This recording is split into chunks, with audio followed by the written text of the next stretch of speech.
I want to entitle this Tim Talk, and welcome, by the way, Observing and Listening to Birds.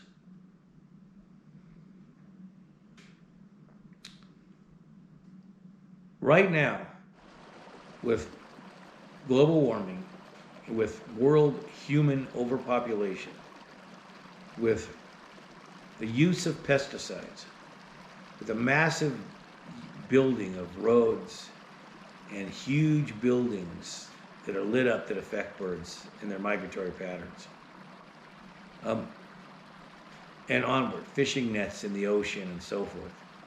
Our birds around the world are in deep trouble. I mean, they're in deep trouble.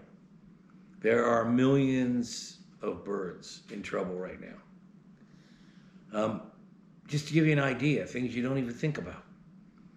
How many countless birds fly into buildings and cities on their migratory paths as they're flying at night, and the buildings have lights, and they fly into the buildings and fall to the sidewalk and just get swept up like garbage in the morning.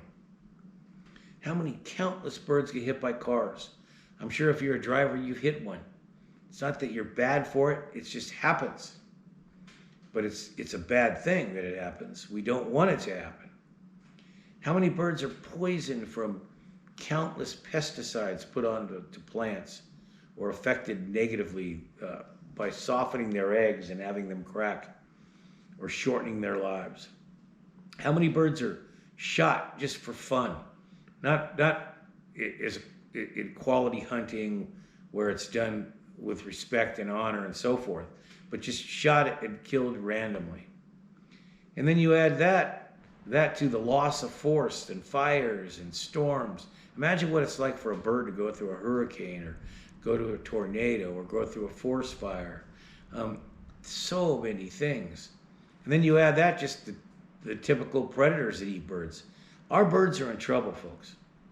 And you've probably heard the story of how coal miners used to take canaries down deep into the coal mines with them, because canary birds are highly sensitive to their environment, and the canary would die if the air got unsafe before the coal miners would.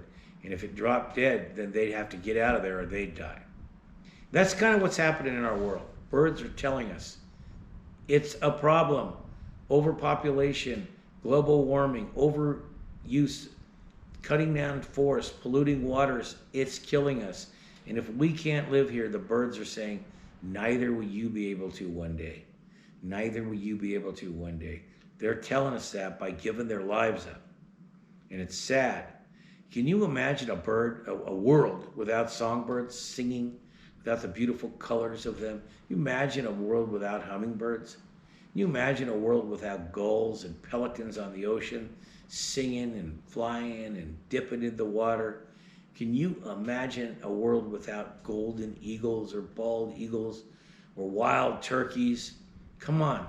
No, it wouldn't be a world that I would want to live in, and I don't think you would. The birds are the greatest teachers for us if we allow them to be.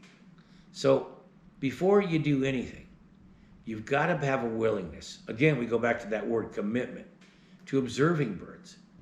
You have to be willing to take time when you see them, to watch them, to follow them into the sky, follow them across the sky with your eyes.